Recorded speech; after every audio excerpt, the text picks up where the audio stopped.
So today we're here with Jason Medina, owner of Dedicated Jiu-Jitsu in Temecula, California. He has shared with me some of the unique tactics he's using in marketing to grow his business, as well as we have been with Jason since he first opened his doors. RollPay has been his system. So today we're not so much here to talk about RollPay as we are to talk about his gym and his experience building it, to give some of our newer gym owners some hope in some cases and some tips to grow their gyms, as everybody's not a seasoned business owner. First, thank you for joining us. Thank you, Eric. And I want to first ask you about your business experience in general and how that kind of led you to open a jiu-jitsu gym and so on and so forth. Okay, well, let's start with my first business. 2010, I opened up my tattoo shop, and that was my first foray into being a business owner, learning that when you're a business owner, it's not just doing the tattoo. Now everything else comes with it: marketing, taxes, customer service. There's a lot of things that go into, overall entrepreneurship. And at that time, my kids were a little bit younger. I liked the freedom of being able to choose my own schedule, and I was able to be at my children's jiu-jitsu or my daughter's. She was doing guitar for a while. I was always able to adapt my schedule.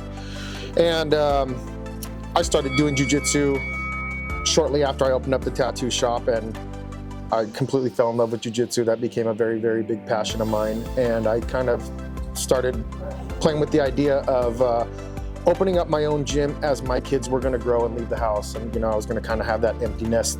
What do I want to do with my life? I'm getting older. I want to be able to give back, And initially I thought specifically I want to give back to children. But what I've found that it's been a lot more beneficial than just giving back to children. I've found that I'm actually giving back to adults in my community as well. Okay. And how has your experience as a business owner in the tattoo industry intersected with your experience in the jiu-jitsu? I think primarily the biggest similarity is how you treat your customers. I think at the end of the day, there's no difference whether the service they're looking for is a new tattoo or the service they're looking for is your knowledge of jiu-jitsu. The way you treat people really, really goes a long way. And I really don't think it's that hard to do.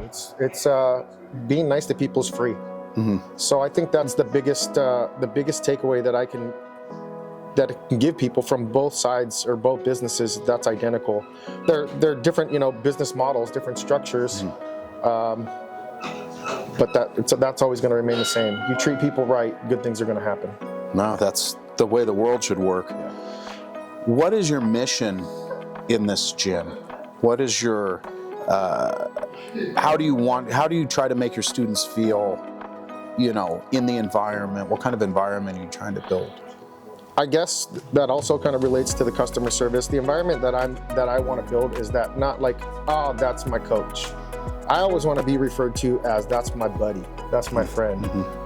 Oh, I don't want you to go over to this gym. Oh, that guy's a really, really good coach. That's my buddy. That's my homie. Whatever you guys want to, however you want to use it.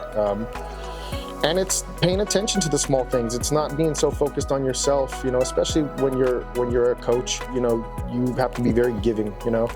If you draw the parallel to being a competitor, you kind of need to be a little bit more selfish. You really have to focus on your own game and your own strategies and such. When you step away from competition, you really need to make sure that you pay attention to everybody. And by doing that, I'll give you a perfect example. Just the other day, one of my little students, she's 7 years old. She had a little winter hula recital. She went out of her way to come and say, "Coach Jason, will you come to my winter recital?" I went to her recital, a little hula dance recital, local town. And not just for my business, because that's what I want. I want to feel like these people are my family, you know? We get together Thursday nights after class is over and we sit and we go catch the last 10 minutes of the football game, because that's the life I want to live. Mm-hmm. I want to know that when I go here, I'm with my friends, my family, instead of just my clients. Sure. So you're, at the end of the day, you're trying to build community. Okay. Now, the other day during training, you were sharing with me some of the kind of novel ways you're approaching new customers for your gym that don't, exactly include just Instagram and so on and so forth, which we'll talk about a little bit. But can you share with us those non-traditional ways that you're approaching new customers? Yeah, not gonna lie, ChatGPT has been helping me. Just sit there and talk to ChatGPT and they'll really open up your mind. It's true. You've been the one helping me a lot with this as well. It's very beneficial. But one of the things that came to mind, and I don't know why I didn't really honestly think about this on my own, was just to do like a bring a friend week. And I had all my kids, I gave them little flyers. I said, hey, why don't you bring a friend this week? We're offering prizes. It was a very affordable campaign, and I ended up getting 16 kids to walk in the door that week. I believe we've converted 4 out of 16's pretty good when you compare it to other ways that we market. Right. Adding flyers to local city parks, soccer fields, baseball fields, adding flyers there, and trying to do it at the right time. Okay, I know that the baseball season is coming to an end. Well, now would be a good time to go attack right there, because those parents are going to be like, all right, baseball's done. Where am I going to put my kid next? So marketing tactics like that have been working pretty well lately. Were you saying something about using pizza boxes? I asked a pizza box place. I'm in a kind of like a round table with some guys that talk about different marketing techniques, and one of the guys said he was having a lot of success with that. I'm looking into it, but I haven't secured a spot with anybody yet. We'd like to, I'm sure everybody would like to know more about that once you get that rolling, because cool, that's, I think that's a genius idea. Yeah. Genius. You pay for the boxes and you get the free distribution. Yeah. I love it. What about social media? You are big on social media. I know that with Dedicated Tattoo, you have a lot of social media. I know you use it for the gym a lot. What are some tips you can give to the newer guys, or to the old school guys who aren't really even using social media to the greatest effect that they can? I think the number one thing that you can do with social media is put it in the hands of somebody who stays current with it. I'm old. When Instagram came out, it was a little bit easier to navigate. It was a little bit more straightforward. Now they got these new algorithms, and I'm kind of a control freak. This is my business. I like to run things my way. But my niece came in, and she kind of talked her way into not the job, essentially. My niece does it just for the sake of helping out the gym. She talked her way into taking over my Instagram, and she's creative in ideas that she has with getting engagement from people, putting out polls, using a lot more video and reels than I had, frankly, the time to do, or I would find time to do them here and there, but it would take me so long because I'm not too familiar with it. I'm, kind of set in my ways, and she can make a reel in a third of the time that I can make. Yeah. So she stays current with that. That allows me a little bit more time to focus back on my students, focus on whatever other things that the gym may be in need of. So you're kind of outsourcing that creative aspect. Yeah. Do you recommend, have you used any marketing companies outside, or are you doing it all yourself at this point? So I also owned a salon for a while, and I did use a marketing company there. I can't say that I was happy enough. I'm sure they helped us a little bit, but I think the salon business model was a bit different. When you were trying to get several customers per month, maybe it was a little bit more beneficial. But I think it would be hard for me to try to spend $1,000 a month or something. That means I better get, let's call it 6-7 new students every single month. I've been skeptical so far. Well, I think, 4 out of 16 with the signups, I mean, that's a little under, 20% conversion rate. That's good in any industry, period, So, it seems like, and I'm extrapolating this over, a lot of the gyms that we deal with and talk to, it seems like the most successful marketing comes from kind of a homegrown, organic use what you have internally to grow your student base until you get to that point where you're tapped out there and you need to look to Google click ads and stuff like that. Does that sound fair? I do believe that sounds fair, yeah. Okay. Yeah. Let's talk about RolePay a little bit. We came in maybe 6 months after you opened, something? Yeah, I was gonna say, I did actually start with Zen Planner. You did. And then, not gonna lie, I was skeptical. Okay, this guy's got a brand new company. I don't know how I feel about this. I'm cautious. I don't like a bunch of change. Mm-hmm. And after I saw what you were doing with some other friends of mine, and confiding in them and seeing how happy they were, that's when I said, all right, I'm ready to make this change. And just to throw it out there, I've been very pleased with all the upgrades and constant innovation that you guys have continued to provide. Well, thank you. Yeah. Thank you. So, you know, I guess the 850-pound gorilla in the room is passing the fee, right? To use the credit card to the customer. Have you had, what's your experience with that? Have you had any complaints? I mean, how does that shake out for you at the end of the day? At the end of the day, I solved it by going, all right, if it's a big deal for you, how about this? How about I drop your membership down by $7? Okay. Then it makes things easier on my billing part. Mm-hmm. Everybody's happy. Okay. Yeah. Okay. And I would say, I'm not a huge gym. I probably have just over 100 students. Mm-hmm. And I think I've maybe had that happen with 2 clients. Yeah. Maybe 2. So the way it maths out, it's a win. Yeah. And I think that was one of my big fears, is I was afraid, oh, what are people going to say? Mm-hmm. And people understood. Mm-hmm. Yeah. Yeah. It's expensive. Yeah. How and I was much? frank with them. I told them, hey guys, listen, this is going to cost you an extra $4 or $5 a month. Right.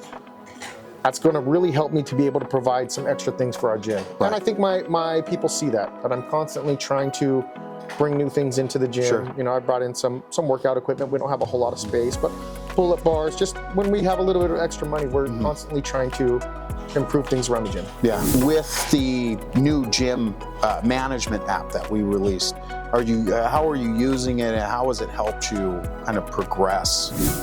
I like the streamlining of emails. I don't have to use an outside company such as MailChimp or something like that. It's becoming more of an all-in-one interface that makes my job that much easier. Okay. You know? Great. Going from paper to digital waivers, how has that kind of helped you keep things organized, so to speak? It's more streamlined, where if somebody comes in and I've just got a few minutes, hey, I just need you to sign this waiver real quick. I just flip the iPad over. We don't have to go searching for the paper, searching for a pen. The pen doesn't work, you know, little small things that can end up turning into a big thing. Are you using an iPad more so than the phones or the QR codes? Sorry, that would be for like a visitation waiver. Okay. Like if you're the first time person coming in, just a liability waiver. But as far as you talking about when they're actually signing up, oh yeah, 20 times easier. Yeah. QR code right there. I have a laminated sheet that's got the QR code. It gives you some of the information about the pricing. Here we go. Scan this QR code, and if you have any questions, I can run you through everything. Fantastic. So to flip back to your business experience, what are the biggest challenges you're facing right now in growing your gym and just managing it in general? I think right now my biggest challenge has been staffing.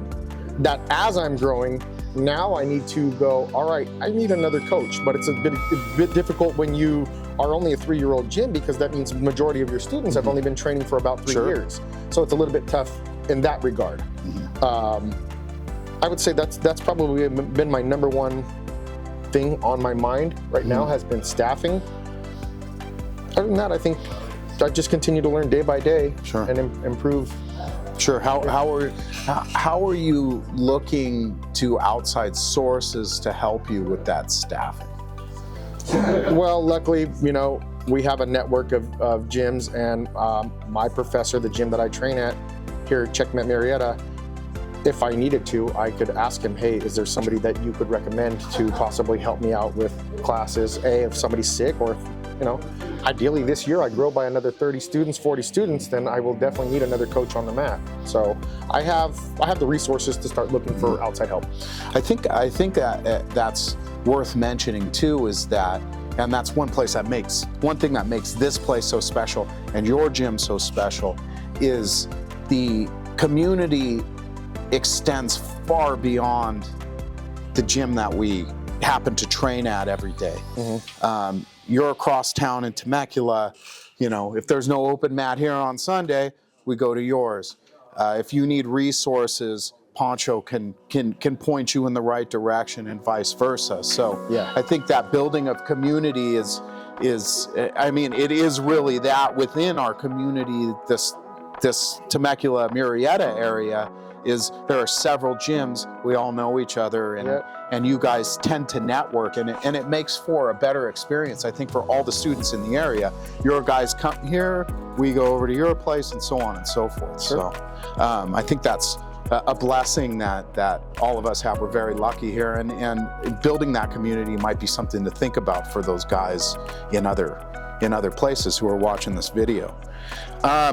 So last question, and maybe most important, is what advice would you give a gym owner who's just opening his doors, let's say next week? What would be your top 2 pieces of advice for them? Self-belief. You got to believe in yourself.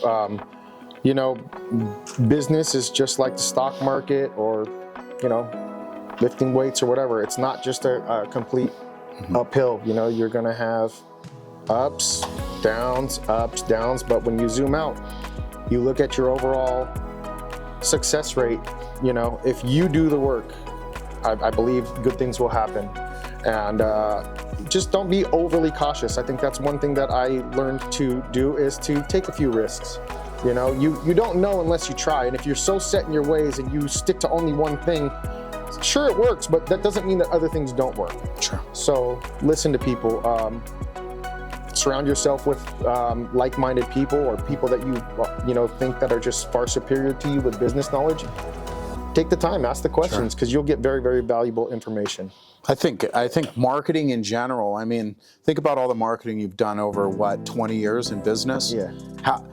What percentage of it actually fails at the end of the day? It's a super high percentage. It's like our jiu-jitsu, right? Right. It's the same thing. You can do all these moves 100 times, but how many of them stick, and how many of them don't? But you're gonna find what works if you keep, trying different things. Yeah. Right. You got to fail to succeed, especially marketing. Yeah, I think I don't know where I saw it. I saw it recently. Maybe it was a YouTube thing. A guy saying that like the black belt has failed 100 more times than the white belt has even tried.